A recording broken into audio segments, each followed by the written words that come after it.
नमस्कार, मैं विक्रम और आप देख रहे हैं journalist UP live news channel.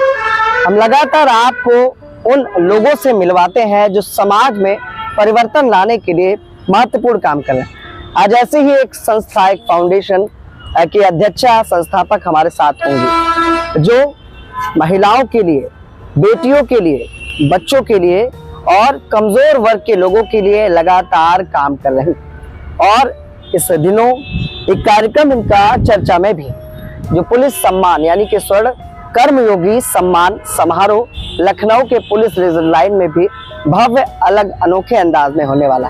सबसे पहले नजर डालते हैं इनकी संस्था के कार्यों पर कि किस तरह से समाज में परिवर्तन लाने के लिए डॉक्टर रूबी राज सिन्हा लगातार काम कर रहे हैं। आज हमारे साथ मौजूद भी हैं, उनसे बातों का सिलसिला शुरू करते हैं। रूबी जी, बहुत बहुत स्वागत है आपका। क्या कुछ कहना चाहेंगी पहले तो वैदेही वेलफेयर फाउंडेशन के बारे में? नमस्कार, आदाब, सलाम, सत श्री अकाल। मेरा नाम डॉक्टर रूबी राज सिन्हा है और मैं वैदेही वेलफेयर फाउंडेशन की अध्यक्षा हूँ। साथ में सह संयोजक एनजीओ प्रकोष्ठ भारतीय जनता पार्टी पद पर मनोनीत हूँ। जी, मैं 11 डिफरेंट फील्ड्स में काम कर रही हूँ और मैं उत्तर प्रदेश की पहली महिला हूँ जिन्होंने 8 वर्षों में 850 से ज्यादा निःशुल्क कार्यक्रम करके कीर्तिमान बनाया है। इसके लिए कोई सरकार का सहयोग, सपोर्ट नहीं मिला? नहीं, और पहली ऐसी महिला हूँ जिन्होंने 850 कार्यक्रम में 1 रुपए का भी शुल्क, 1 रुपए का सहयोग, 1 रुपए की भी स्पॉन्सरशिप किसी भी व्यक्ति विशेष से, सरकारी संस्था से नहीं ली है। रूबी जी, जब इस तरह के कार्यक्रम करती होंगी पैसे तो खुद ही लगाने पड़ते होंगे? बिल्कुल, अपनी जेब से। मियाँ जी के पैसे लगा देती होंगी। तो ये भी तो होता होगा कि ये सब क्या कर रही हो, तमाम पैसे मैं कमा के ला रहा हूँ, तुम उड़ा दे रही हो? नहीं, ऐसा नहीं है। आज मैं जो डॉक्टर रूबी राज सिन्हा हूँ वो अपने पति की बदौलत ही हूँ, क्योंकि शादी के बाद ही उन्होंने मुझे मेडिकल कराया है। शादी से पहले तो मैं रूबी राज थी और डॉक्टर जो नाम लगा है और सिन्हा जो लगा है वो पति की ही देन है। वो पूरा कॉपरेट करते हैं मुझे। जो डॉक्टरी की पढ़ाई है वो आपके मियाँ जी ने आपको कराई है? बिल्कुल, मेरे हस्बैंड ने मुझे कराया है। और क्या वजह रही सोशल वर्क पे आने की? वैदेही जो वेलफेयर फाउंडेशन है, पहली बात तो बताइए वैदेही क्या है? इसकी वजह मैं बताऊंगी। एक्चुअली में मेरी लव मैरिज है जी। तो प्रशांत जी ने मेरे लिए बहुत किया, बहुत कुछ किया। जैसा कि आप समझ रहे हैं कि मुझे शादी के बाद उन्होंने पढ़ाया, ठीक है ना, मेडिकल कराया, और तो मैं उन्हें कोई गिफ्ट देना चाहती थी। तो मैं अपने हस्बैंड को क्या गिफ्ट दूंगी जिन्होंने मुझे खुद डॉक्टर बनाया, घर मुझे रानी की तरह रखा, सारी सुविधाएं दी। तो वैदेही मेरी सासू माँ का नाम है। अच्छा। जो इस दुनिया में नहीं है। तो इससे अच्छा गिफ्ट मेरे पति के लिए और कुछ नहीं हो सकता था कि मैं उनकी ही माता जी के नाम पर संस्था का नाम रख के अपनी माँ को अजर अमर कर दूं। आज मेरे घर में सुबह से उठ के राम, रहीम, अल्लाह, जीसस, राम, कृष्ण तो होते हैं, सबसे पहला नाम मेरी सासू माँ का होता है। और ज्यादातर लोग, जो लोग मेरा नाम विक्रम जी नहीं जानते हैं, वो मुझे दूर से आवाज लगाते हैं कि अरे वैदेही जी, और मैं पलट के देखती हूँ तो ये मेरे लिए सबसे गर्व की बात होती है कि एक भारतीय बहू अपनी सासू माँ के नाम से जानी जाती है। और मैंने ये उदाहरण भी दिया है कि हमेशा बेटा या बेटी ही अपने माता पिता का नाम रोशन नहीं करते हैं, कभी कभी हमारी जैसी बहुएं भी अपने सास ससुर का नाम रोशन करती हैं। जो सास बहू की लड़ाई वाला किस्सा हमने तमाम बार सुना है, मतलब उससे बिल्कुल डिफरेंट हो गया। जी बिल्कुल। एक तो मैंने अपनी फैमिली को प्राउड फील कराया, अपने हस्बैंड को प्राउड फील कराया, अपनी सासू माँ के नाम को अजर अमर किया और समाज में एक संदेश दिया कि देखिए बहुएं, बेटियां कैसे एक समाज का हिस्सा है, जो सिर्फ घर गृहस्थी नहीं संभालती है, समाज में भी नाम रोशन करती है। अच्छा रूबी जी, जो एक सम्मान समारोह आप आजकल कराने जा रही हैं जी, जो प्रमुखता उद्देश्य है पुलिस कर्मियों का सम्मान है, ये तो स्वाभाविक नाम से ही जाना जा रहा है, लेकिन कैसे चुना है आपने, कैसे चिन्हित किया है? देखिए, स्वर्ण कर्मयोगी पुलिस सम्मान वीर तुम बढ़े चलो सीजन 3 है, जिसमें 200 से ज्यादा पुलिस पदाधिकारियों को सम्मानित करेगी मेरी संस्था। और ये हमने ऐसे चुना है कि आप देखिए, चौकी पर महिला पुलिसकर्मी, पुरुष कर्मी अपने छोटे से लंच लेकर आती हैं, छोटे छोटे बच्चों को घर में छोड़ के आती हैं और अपने मोहल्लों की, घर की, हमारे समाज की, राष्ट्र की सेवा करने में दिन रात जुटी रहती बिल्कुल, है। कहीं ना कहीं तो जब उनका त्योहार होते सम्मान, हैं, बिल्कुल जब त्योहार होते हैं तो उनको छुट्टी भी नहीं मिलती। उनको छुट्टी भी नहीं मिलती है और वक्त बेवक्त वो जो पुलिस है वो हमारी सुरक्षा में रहती है। तो क्या मेरा आपका फर्ज नहीं बनता है कि एक बार उनको एक माला पहना के या एक मोमेंटो देके या राम परिवार देके या एक अंगवस्त्र पहना के उनका धन्यवाद किया जाए। तो यही मेरी संस्था कर रही है। और विक्रम जी 200 पदाधिकारियों, पुलिस प्रशासन के लोगों के साथ में इसमें तमाम पत्रकार, समाज सेवी रहेंगे। कई लोगों को सम्मानित कर रही हूँ। ये कार्यक्रम पूर्णतः निःशुल्क है, किसी की मदद नहीं, सहयोग नहीं, कोई स्पॉन्सरशिप नहीं। वैदेही प्रमुखता के मुद्दे पर काम करती है, क्योंकि कहीं ना कहीं किसी न किसी एजेंडे को लेकर काम किया जाता है कि समाज में कुछ अलग परिवर्तन लाना है। तो क्या परिवर्तन वैदेही लाना चाह रही हैं? एक तो मैं बच्चों की एजुकेशन पे काम करती हूँ। जितने भी जैसे हमारी बच्चियां पैरों पे नहीं खड़ी हैं या जो भी हिंसात्मक घटनाएं होती हैं, रेप होते हैं, the main thing is lack of education. अगर शिक्षा नहीं है, अगर एक महिला पढ़ती है तो पूरे समाज को वो जो है योग्य बनाती है, शिक्षित करती है। तो एक तो मैं बच्चों की शिक्षा पे काम कर रही हूँ। पिछले 8 वर्षों से झुग्गी झोपड़ी स्लम के बच्चों को निःशुल्क स्टेशनरी लगातार पढ़ेगा भारत तभी तो बढ़ेगा भारत हो रहा है। और दूसरी चीज स्वास्थ्य पे अभी तक 1000 से ज्यादा निःशुल्क स्वास्थ्य शिविर कर चुकी हूँ। और साथ में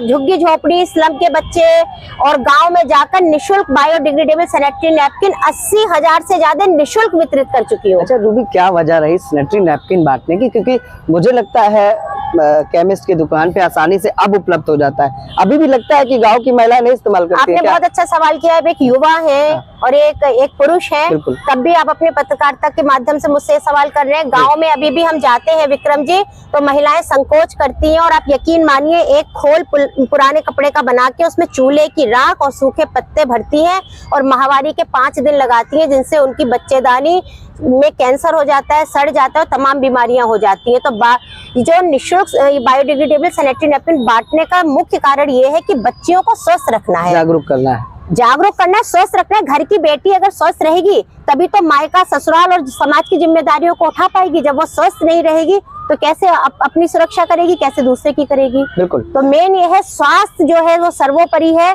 और महिलाओं की ज्यादातर बीमारियां माहवारी से जुड़ी होती हैं, इसलिए उनको मैं बताती हूँ, उसे बांटती नहीं हूँ।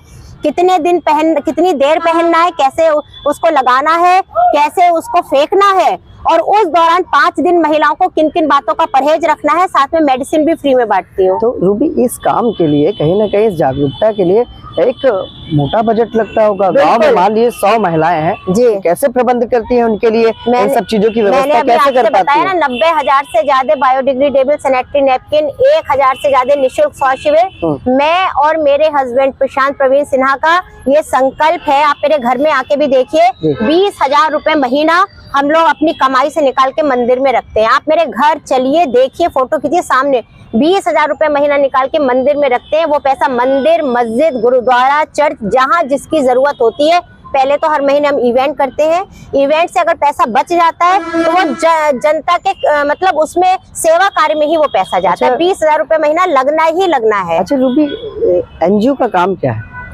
एनजीओ का काम क्या है? देखिए, आई एम नॉट, बहुत अच्छा सवाल किया, आई एम नॉट इवेंट ऑर्गेनाइजर। लोग अक्सर पूछते हैं, आपने भी पूछा फंड कहाँ से लाती हैं, तो Vikram ji, I am not event organiser. मैं इवेंट ऑर्गेनाइजर नहीं हूँ, मैं एक सामाजिक सेविका हूँ, समाज सेविका हूँ। मैं लोगों को जागरूक करने का प्रयास करती हूँ और समाज के लिए कुछ करने के लिए मुझे किसी से पैसा मांगने, भीख मांगने की जरूरत नहीं है। महादेव की कृपा से इतना मैं और मेरे हस्बैंड कमाते हैं कि मैं 20 या 30,000 रुपए महीना भी आसानी से निकाल सकती हूँ। तो रूबी, मान लो तुम्हारे पास एक मोटा फंड आ जाता है, हाँ, सरकार जिस तरह से ग्रांट देती है संस्थाओं को जी, तो पहला कदम क्या होगा? देखिए, ये मुहिम तो चला ही रही हो जी, उसके साथ साथ पहला कदम क्या होगा जब सरकार की आर्थिक मदद मिलेगी या एक मोटा ग्रांट, एक बजट मिल जाएगा जिससे कहीं ना कहीं बड़े काम कर सको? क्या सपना है? देखिए विक्रम जी, मैंने कभी सोचा ही नहीं, ना कभी किसी से 1 रुपए की स्पॉन्सरशिप आज तक मांगी है। तो मैंने कभी ये सोचा ही नहीं कि मुझे पैसा मिले। जैसे आपको बताया, 20,000, 25,000, 30,000 रुपए महीना हर महीने हम लोग खुद ही लगा रहे हैं। और इनकेस अगर वो पैसा मिलता है तो वो भी सब सेवा कार्य में ही जाएगा। और सबसे पहले जो मेरा कार्य होगा वो यही होगा कि बच्चियों के लिए शिक्षा के लिए व्यवस्था हो, अच्छी टीचरें रखी जाएं। जहां प्राथमिक विद्यालयों में जाते हैं, मेरा भारत महान है, सब चीजें अच्छी हैं, सब कुछ सरकार करती है, लेकिन कभी कभी जाके तकलीफ होती है जब बच्चे, सरकार के खिलाफ नहीं, नहीं नहीं, जहाँ पे जी जागरूकता नहीं है, हाँ। जैसे सैनिटरी पैड बांटा, हाँ। उसको बच्ची को आपने दे दिया, तो बच्चे लगाएगी कैसे ये बताइए। उसने पीछे का रैपर नहीं लगा हटाया, उसको ने पैंटी में नहीं रखा, उस बच्चे को नहीं मालूम है मुझे कितनी देर पहनना है, उसने लगाया, वो 8 घंटे तक पहनी रही और इन्फेक्शन ले रही है। मीन्स जागरूकता नहीं है। अगर जो जी अच्छा, स्कूलों में जैसे आपने स्कूल का नाम लिया, क्या लगता है सरकारी विद्यालयों में बच्चियों को शिक्षित सही से किया जा पा रहा है, पर्याप्त व्यवस्था हो जा रही? क्योंकि हम देखते हैं सरकारी स्कूल में ना कोई बच्चा पढ़ना चाहता है, ना उसके अभिभावक पढ़ाना चाहते हैं। नहीं नहीं, ऐसा नहीं है। देखिए, सरकार की तरफ से जो भी चीजें हैं हाँ, अच्छी हैं, बिल्कुल लेकिन एक्चुअली में जागरूकता नहीं है। जैसे मान लीजिए, माननीय योगी जी या मोदी जी ने जो हम लोग के लिए योजनाएं निकाली हैं, पेंशन योजना है, कन्या योजना है, कि इतने साल बाद इतना कन्या को पैसा मिलेगा। अब ये बताइए विक्रम जी, गांव में जाके कौन बता रहा है? उन लोगों को असल में जागरूकता ही नहीं है, पता ही नहीं है कि माननीय मोदी जी या योगी जी ने हम लोगों के लिए ये योजनाएं निकाली हैं। हम जैसी सामाजिक संस्था वाले वहां जाते हैं और कहते हैं भैया डाकघर में लगाओ, ये योजना लो तो तुम्हें बुढ़ापे में इतना पैसा मिलेगा, बेटी के लिए इतना पैसा मिलेगा। तो जितनी सामाजिक संस्थाएं, जो लोग मुझे सुन रहे हैं, आप लोग भी पत्रकारिता के माध्यम से गांव में जाके लोगों को जागरूक करिए। स्कूल बहुत अच्छे हैं, लेकिन वो लोग ना स्कूल भेजते नहीं है। जैसे वही मैं बाल श्रम पे भी बहुत काम करती हूँ, रोकती हूँ कि कोई छोटा बच्चा जो है उससे काम नहीं कराना है। तो ये सब जागरूकता वाली चीजें हैं। लेकिन मुझे ये लगता है ना कि वो बच्चे काम ज्यादा करते हैं इस तरह की जगहों पर जो आर्थिक रूप से कमजोर होते हैं। हाँ जी, है ना? जी, इसके जी, लिए जी। क्या लगता है, इसके लिए कुछ ना कुछ मुहिम चलानी चाहिए, जिस तरह से सरकार अलग अलग अभियान चला रही है? देखिए, सरकार तो चला रही है। मैं फिर आपको बताना चाहूंगी, मैं खुद वैदेही वेलफेयर फाउंडेशन की अध्यक्ष है। मैंने 5 स्लम्स अडॉप्ट की हैं और उनमें कई सारे बच्चे हैं जो मेरी एक छोटी सी पहल से स्कूल जा रहे हैं, और उनमें से कुछ बच्चे भी अगर पढ़ लिख के अपने पैरों पे खड़े हो जाते हैं तो मेरे लिए सौभाग्य होगा। बिल्कुल, बिल्कुल। उसमें विक्रम जी कई ऐसे लोग हैं जिनको मैंने ठेला दिया है, सिलाई मशीन दी है, टोकरी बनाने का सामान दिया है, रोजगार में करने के लिए कुछ ना कुछ दे दिया है। जी जी जी। वो बच्चे वो काम ना मैं 2 दिन का खाना दे सकती हूँ, 4 दिन का खाना दे सकती हूँ, मैं जिंदगी भर का खाना तो नहीं दे सकती हूँ। बिल्कुल। तो जो झुग्गी झोपड़ियों मैंने अडॉप्ट की है या उनके बच्चे हैं, एक तो उनको पढ़ाने का मैं काम कर रही हूँ, उनके जो पेरेंट्स हैं उनको कहीं ना कहीं हमने लगवा दिया है, कुछ काम सिखा दिया है, कुछ स्किल सिखा दिए है कि वो कुछ नहीं तो 100-150 रुपए घर बैठ के अपना कमा लेती है।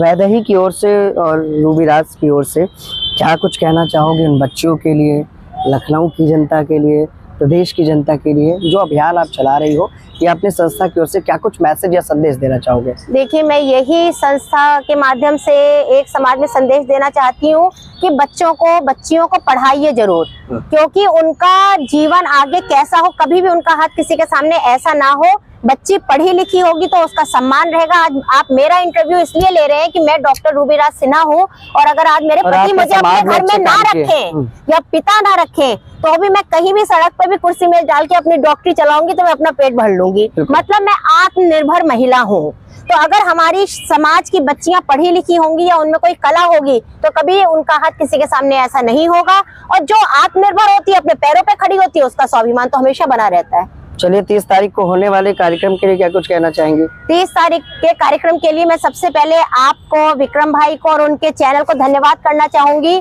क्योंकि जिस तरह से आप लोग का हमारे बंद कमरे में किए गए कार्यक्रम को उजागर करने वाले आप लोग होते हैं। ना तो आप पैसा लेते हैं, ना शुल्क लेते हैं, ना पेमेंट लेते हैं, ना पेट्रोल का पैसा लेते हैं। अभी आप बता रहे हैं कहाँ बंथरा से आप आ रहे हैं इंटरव्यू लेने, और आपने मुझे कि मिड में ही मिल जाइए। तो ये जो आप निःशुल्क सेवाएं कर रहे हैं, इसमें मेरे ख्याल से वहां से यहाँ तक आने में 200 रुपए का पेट्रोल लगा होगा। तो आप भी कहीं ना कहीं समाज सेवा कर रहे हैं और हमारे द्वारा किए गए कार्यों को जागरूक कर रहे हैं, तो उनको धन्यवाद करना चाहूंगी। पत्रकार लोगों का सम्मान करिए। मैं ये नहीं कहती हूँ कि आप उनको 2000-4000 दीजिए, लेकिन सम्मान उनका बराबर हो, और हमारे देश का हर बच्चा पढ़ा लिखा हो, नारी का सम्मान हो।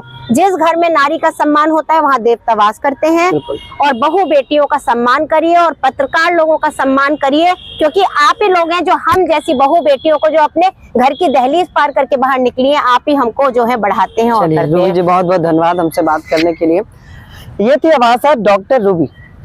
उत्तर प्रदेश के जगह जगह, अलग अलग जगहों पर जाकर उन बच्चियों को, उन महिलाओं को जागरूक करने का काम कर रहे हैं। यूँ कहें कि व्यापक अभियान चला रहे हैं, और लखनऊ में 800 से भी अधिक कार्यक्रम करा चुकी हैं, जिसमें इन्हें कोई भी आर्थिक मदद नहीं मिली है। यानी यूँ कहें कि निःशुल्क कार्यक्रम रूबी लगातार कराती रहती है।